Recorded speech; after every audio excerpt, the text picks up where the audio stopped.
Good afternoon. Thanks for joining us right here on Midday Kentucky, everyone. On this Friday, the day before the weekend. Yes. What do you got all planned? What are you doing? I've got an amazing Halloween party tonight, and I cannot wait to send you all pictures. I'm sure we will see it all over Facebook. I can't believe he just said that and didn't invite us. Oh, you guys are invited. Oh, I wouldn't go. You would love it. You'd love it. I did 2 events in one night last night. I'm exhausted, man. You're going to be resting all weekend? Yep. Yes, gosh. I've got a little bit of TiVo. Oh, I shouldn't say TiVo. What do you call it? DVR. DVR to catch up on.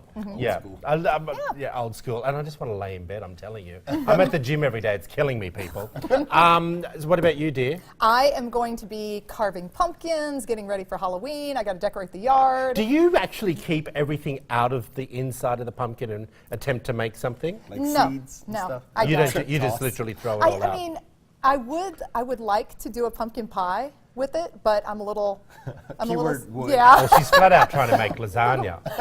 But sometimes I keep the seeds and put them in the oven and do you? with Salt salt on on them and them. things Oh, like yeah. that. Yeah, Do I you? did, Great. yeah. Those are good. A little olive oil. You've impressed me. Well, Yeah. sometimes. Wow. man. Okay. That's a rare Interesting. occasion. I'll take it. Interesting. Cook, Lisa. But yeah, so that's what I'm doing. What are you Good. doing? I'm literally, the honest truth is, I've Resting. got Cairo. Tomorrow I've got a manicure and pedicure because my feet look like I'm a werewolf. I got my eyelashes and eyebrows because I can feel the hair coming out of my ears. I'm waxing, I'm plucking, let me tell you people, I'm more high maintenance than most women. I believe, Cairo, yes. tell me about the A Cairo. chiropractic. Oh, okay. Yeah, I thought you meant. Isn't there like a freezing type? Oh yes, I'm going to that. Are you? So yeah, coming up soon, I'm actually going out to do one of those freezing Yeah. chiro thingies Yeah. because they say it's good for you. So hopefully, one of our producers has organised that. Yeah. So she'll be in trouble if she hasn't. Her name's Dusty, everyone.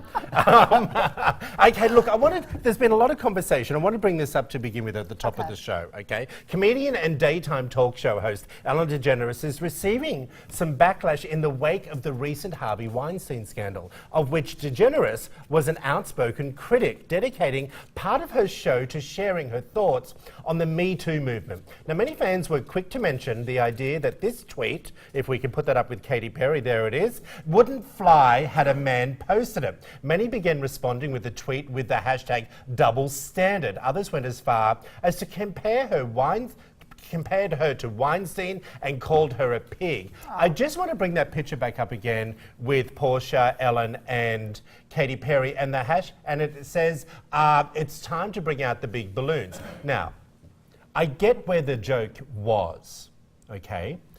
The thing is I also know I don't know whether Katy Perry also had a song where she had these huge balloons and all that sort of stuff, okay? The whipped I sort of cream. get the pun. Right. Is this a double standard? Lisa? I'm okay.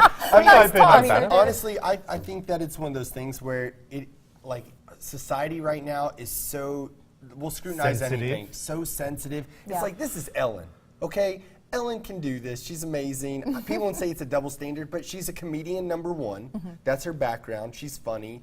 And it might be a little sexist, but I think she can get away with it. Is it Ellen harassment? DeGeneres. No, I don't think it's harassment. I don't think so either. Okay. Michael I think she Rappaport did came right. out and said, if a dude said this, the world would stop. And imagine if Cam Newton or any other man sent out this tweet and photo. Piers Morgans went on and said, if a man made this joke, Ellen would lead the cries of sexist pig in commas. Look, I don't agree with that. I don't think she would have, and I don't, Well, no, she would lead the cry. No, I don't Yeah, think she would. well, she has led the cry with the Weinstein. Yes, she has, on but her that's show. that's a totally different sexual abuse going How? on. Because I'm asking, Well, yeah. because he, number one, he attempted physically, to rape. yes, It's yeah. not We know raping that. women. Yep. So, I mean, right there alone, I mean, we know the type of person that we're dealing with in that situation. Yeah. And it's not only happened to 1 or 2 women, not even just 10 women. It's been over 60 some women, and you Yeah. know there's more out there. So, to me, that's a totally different story Yeah. than what Ellen was doing. It was tongue in cheek, and plus Katy Perry, let's be honest, she has put herself out there and her bosom's out there in all of her music videos, and not all of them, but the majority of them. And, I mean, there's going to be jokes about that, and I think she herself would take that in stride as well. Yeah, and see, look, this is the thing, because we've been talking in our little production meetings and things like that. What is now classed as harassment. Look, we did a story yesterday about George H.W. Bush, I think it was. Yes, it was. And, you know, that he was now accused of sexual assault as well. Allegedly that he had touched someone's backside and said a crude joke. Is a crude joke harassment now? You know, again, I think it's the fact that, like, we're aware of a lot more. You know, everybody has a camera on their phone, so we see a lot more. So it gives us that visual, and you have to be sensitive in the workplace because you do need to be respectful, right? Like I work with a lot of women, and there has to be a very strong line there, so it's like you don't cross that boundary.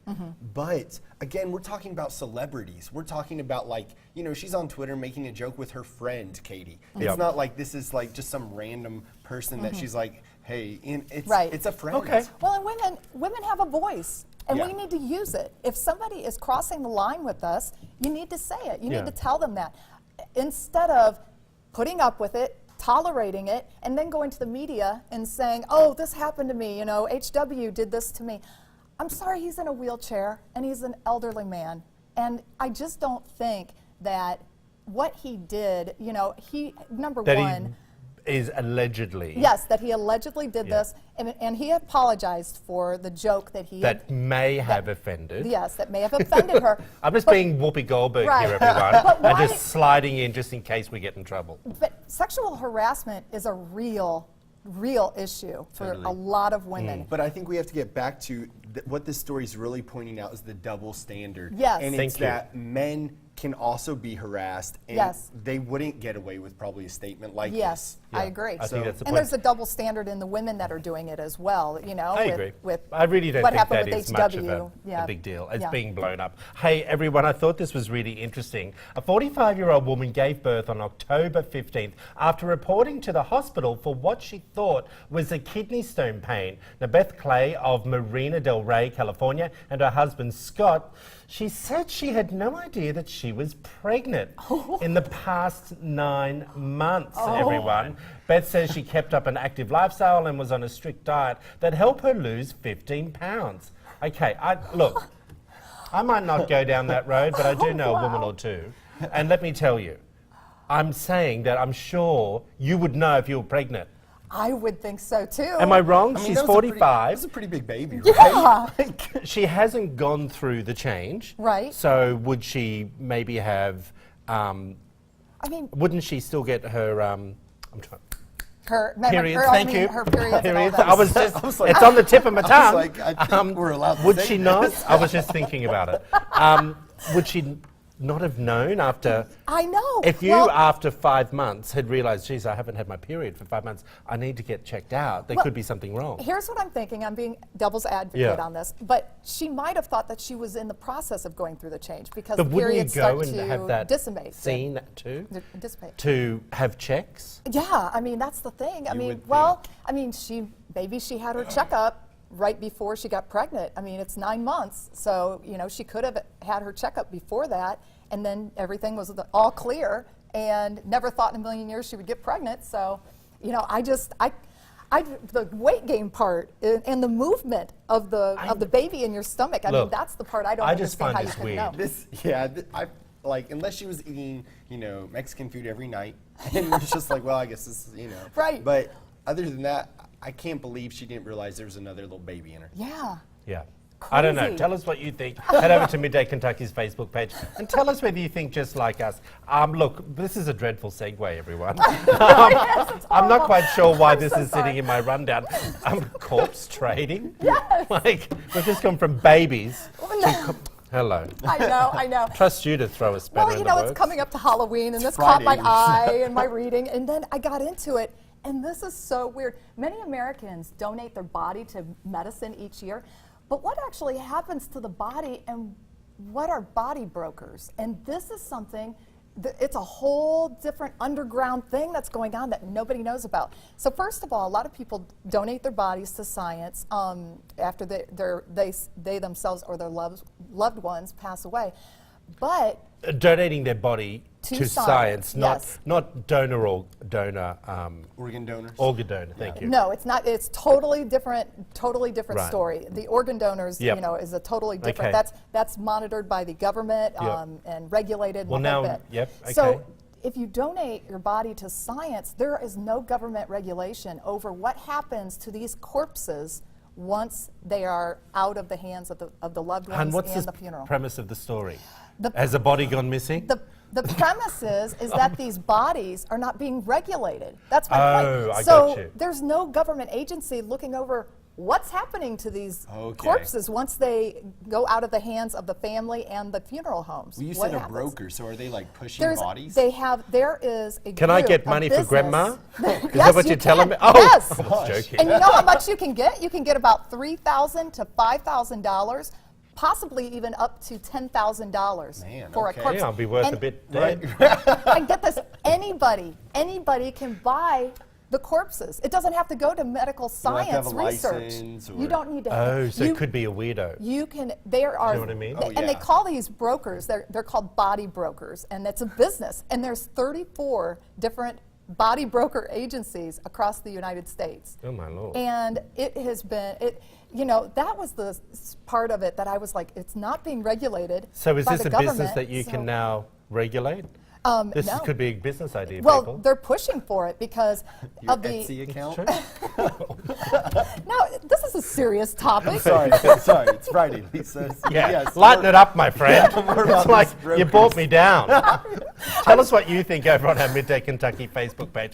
I'm going to move it right along to infidelity, people. Yeah. David Goldman, what is I'm going glad you're picking up the Yeah. pace here. Well, if you've been a victim of infidelity, you may feel like that you can never trust that person again. But if you're up, if you're up for it, here's some just different tips of fixing and repairing that broken relationship. So a lot of us. So this is if someone has cheated on you. Yeah. And you want to stay in the relationship. Yeah. You can get past it. Yeah, you really want to push through. So, it's a lot of times we think divorce, for a marriage, I'm going. But statistically showing a sizable percentage of marriages do actually survive infidelity. So the biggest thing that they start you off with is you need to talk it out. You need to see where it broke off, where the distance began. Because usually both parties are aware of, this is when we stopped talking, this is when things started falling apart. Then moving on is, getting professional help. And I love this comparison. If you hurt your knee, you would go get, Physio. Yeah, PT, whatever it may be, because you might be able to walk on it, but really it could damage it later. It's the same thing with your relationship. Getting, just having somebody help guide you through this process because it's difficult. And then one of the last things is carving out quality time because you've got to put some building blocks into the foundation.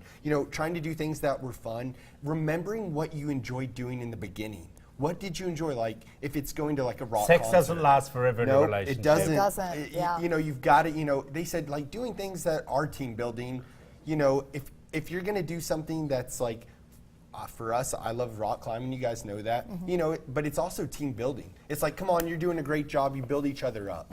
So Yeah, doing but I things like think, that. David, that's you've been in a long-term Right. relationship, and and you just pop the question, hoping for another 20 years. Yeah. But I've always said, if the cooking's good at home, you don't go out for takeout. True. And I also think you could flip this around a little bit and think, if you can see there may be a few cracks or something's not quite right. I'm a big believer in therapy. Do you know what I mean? Yeah, so am But I. also, maybe you might want an open relationship. Maybe that could be, Yeah. something that think about it and talk about it because who cares what is the norm nowadays? You can be yourself and do whatever you choose. Doing it Don't with you your- agree? making And being those true to decisions with the yourself. What does partner. Kerry Bradshaw say in that second movie? I can't remember, people.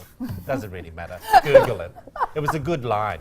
Well, but the last Do thing is, you. if it do you, That's which it. is true. Oh, But okay. the big thing is that if if it's not working, you also need to know when to step away. Well, we Yeah. got you. We got you, David. Tell us what you think. Head over to Midday Kentucky's Facebook page. Hey, stick around, everyone. We've got live country music from the Avery Glen Crabtree Band. And after the break, we are talking a little bit about a patient from Georgetown Bariatrics and Advanced Surgical Services who, I'm telling you, people, has lost over 170 pounds. That's my goal. See you after the break.